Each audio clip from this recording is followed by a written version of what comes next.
अंतः क्षेत्र में भी कुछ कोण है।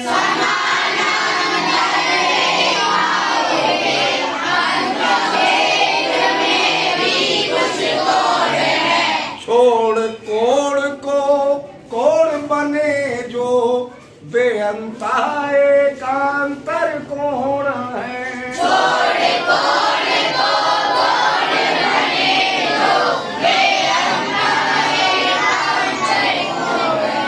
समझ लो आप, समानांतर रेखाओं का मतलब समझते हो? Yes sir. क्या मतलब होता है?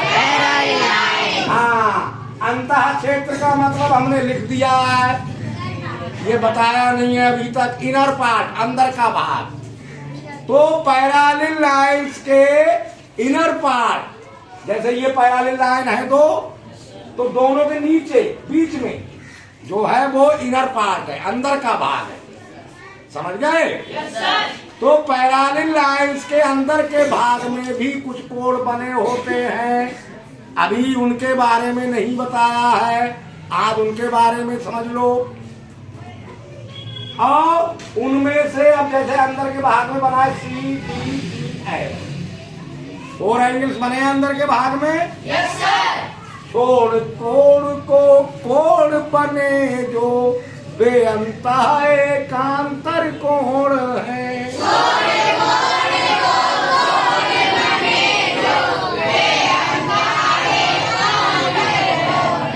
अब मान लीजिए C है, जैसे C के बाद D को छोड़ दिया तो कौन सा आएगा?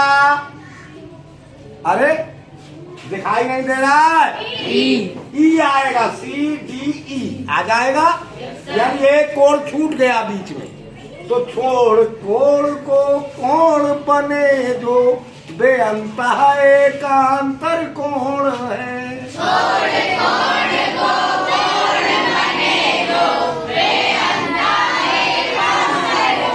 यानी C के बाद D छूट के E आ गया, तो C और E अंतः एकांतर कोण हो गए, अल्टरनेट इंटीरियर एंगल्स हो गए।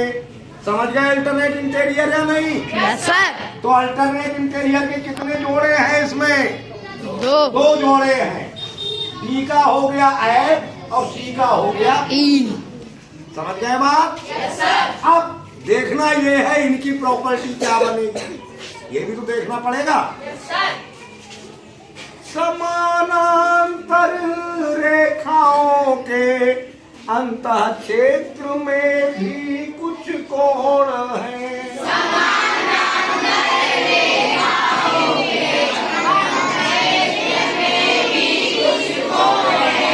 छोड़ कोण को कोण बने जो बेअंतः एकांतर कोण है।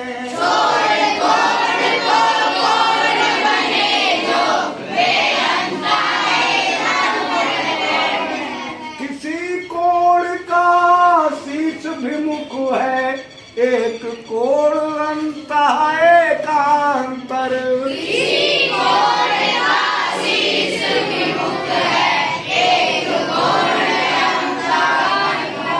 अब शीर्ष विमुख का मतलब आपको हम बता चुके हैं। बताओ शीर्ष विमुख का क्या मतलब होता है? Vertically opposite. Vertically opposite. तो ये जो और ये अल्टरनेट इंटीरियर जान गए, पहचान गए।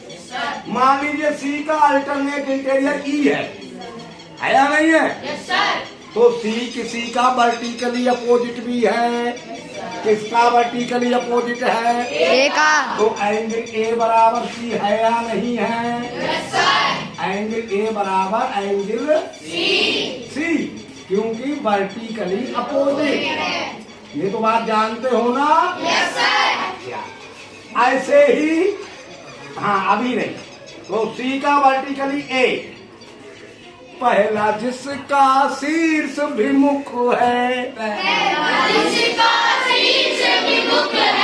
दूसरा उसका संगत कोण है। यानी A नहीं, C और E है अल्टरनेट इंटीरियर। C तो इसका वर्टिकली अपोजिट है, और ए और ई कैसे हैं? कॉरेस्पॉन्डिंग। कॉरेस्पॉन्डिंग। कॉरेस्पॉन्डिंग भी आपस में इक्वल होते हैं या नहीं होते हैं? यानी एंगल ई बराबर एंगल ए कॉरेस्पॉन्डिंग है इसलिए। समझ रहे हैं बात या नहीं समझ रहे हैं? किसी कोण का शीर्ष विमुख है, एक कोण अंत है एकांतर। किसी कोण का शीर्ष विमुख है, एक कोण अंत है एकांतर। पहला जिसका शीर्ष विमुख है, दूसरा उसका संगत कोण है। पहला जिसका शीर्ष विमुख है, दूसरा उसका संगत कोण है। आपको ये दोनों लाइनों का मतलब समझ में आ गया होगा। यानी जो अल्टरनेट इंटीरियर एंगल्स हैं उनमें से एक तो ए का वर्टिकली अपोजिट है और दूसरा कॉरेस्पॉन्डिंग है। ये भी समझ में आ गया। अब दोनों इक्वेशन को जोड़ देते हैं तो A angle A plus angle E बराबर angle C plus angle A हो गया। अब देखो एंगल ए और ये वाला ए इधर आके हो गया माइनस ए प्लस ई बराबर एंगल सी। एक ए प्लस का एक माइनस का कट गया, क्या बचा? इसका मतलब अल्टरनेट इंटीरियर भी बराबर होते हैं आपस में। इनकी भी प्रॉपर्टी समझ गए या नहीं? अब एक और रह गया है, कौन सी क्यूटिव इंटीरियर, इनके बारे में अब कल